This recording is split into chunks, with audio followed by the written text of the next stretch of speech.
Well, good afternoon, viewers. Today we got my truck, my 2022 Lightning, and it has a message pop up yesterday about service parking aid system. I don't see it on today. Let's try putting it in reverse. Yeah, parking sensor fault.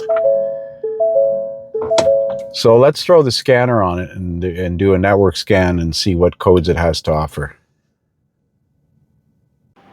So I did a network scan of all the controllers. It scanned 51 systems. We have a history code for the active air dam control and active air dam stuck. That's been an ongoing issue for the last couple of years.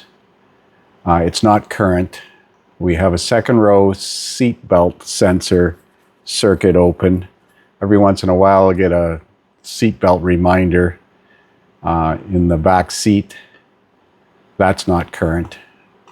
And in the image processing module A lane assist system, we have a B13 Frank 3-08 left rear side sensor bus signal message failure current.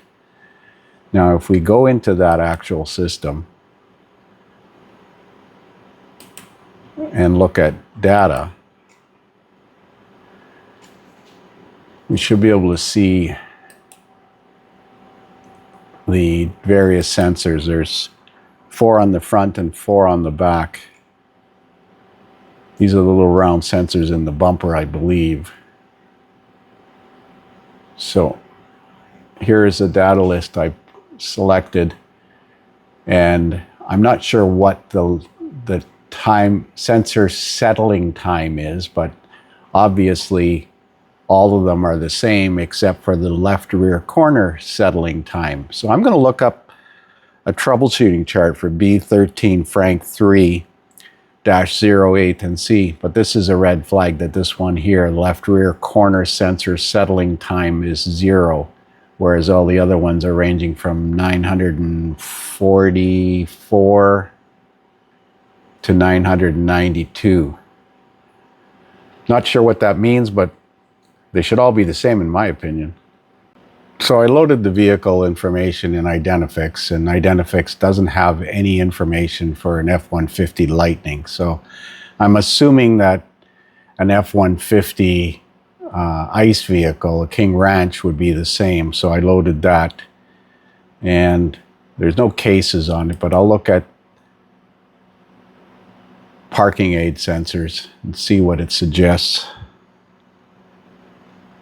B1 left rear side bus message failure 08. That's the one we got. Go to pinpoint test C. Okay. Before disconnecting any of the active parking assist sensors, verify the connectors are properly seated and latched. Now it's in the left rear corner, and it happened when I was pulling in the driveway the other day, so I'm going to crawl underneath and have a visual look at the connectors, make sure there's no damage to the wiring.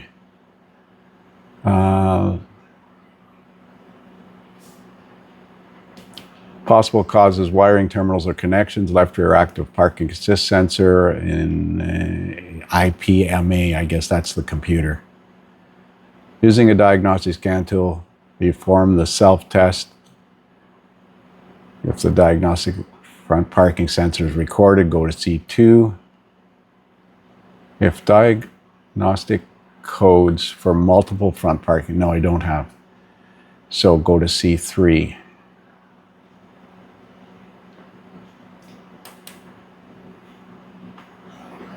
Ignition off, disconnect left rear parking assist sensor.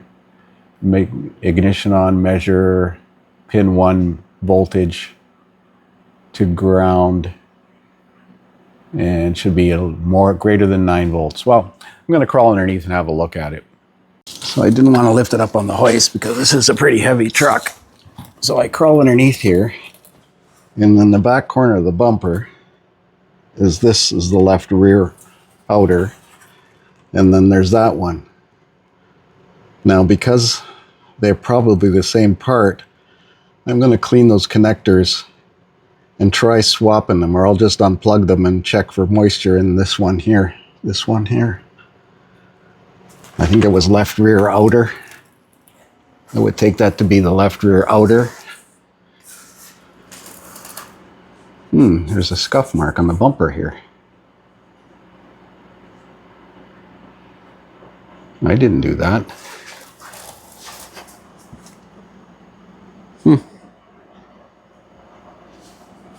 There's no damage to the sensor. Oh well, let's check it. So I'm confused about which one is which. Left rear corner and left rear outer. So I would take the outer one to be the one on the outside that I was pointing to, and the left rear corner be the one on the back of the bumper. Okay. So I unplugged the one on the outboard side, and I've turned the ignition back on, and it's still showing 0 settling time. I wonder if it makes a difference if I put it in reverse. Let's start this vehicle.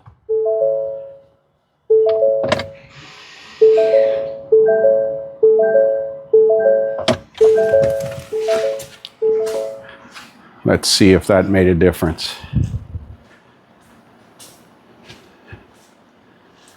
So I'm going to try plugging in the, this is one, I believe I've got it disconnected because nothing else has changed.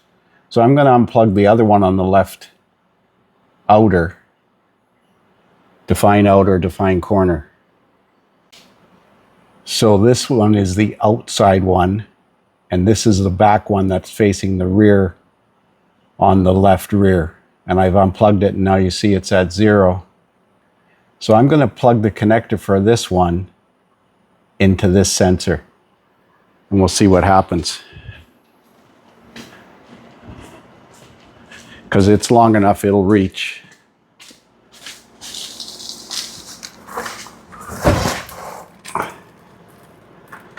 As far as I can tell, the connectors are the same. The wires are a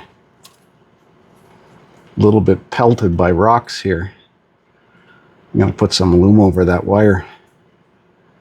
Never mind.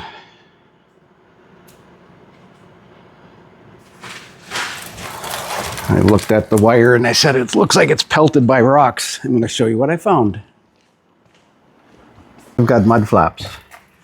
So this is the wire. When I pulled it down, I noticed a break in the wire. Well, we'll fix that wire. Put a piece of loom over top of this, because it's directly in the line of fire, but behind the back tire. And I drive gravel roads.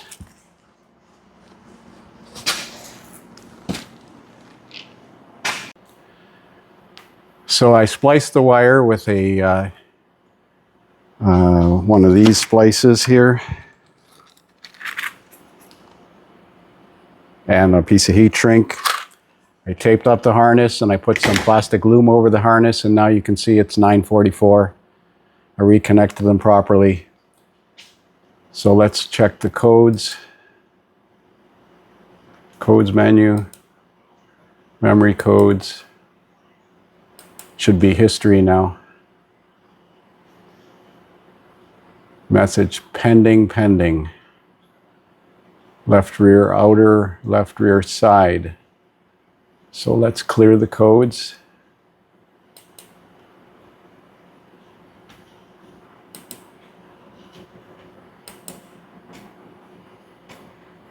Codes cleared. Let's try a key on engine off self-test. Do not start the engine. I like how the scanner says don't start the engine when it doesn't have one. One nice thing about it being an EV, you don't have to put a battery charger on it while you have the key in the ready mode or the ignition in the ready mode.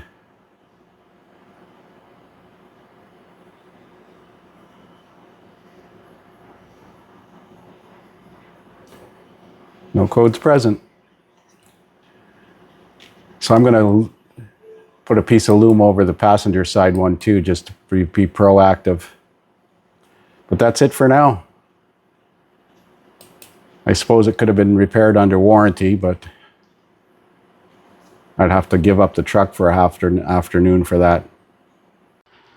So I put a piece of plastic behind this brace here, just to stop the rocks from pelting the wires and the sensors back there. Put out one on each side, so that should protect the wiring.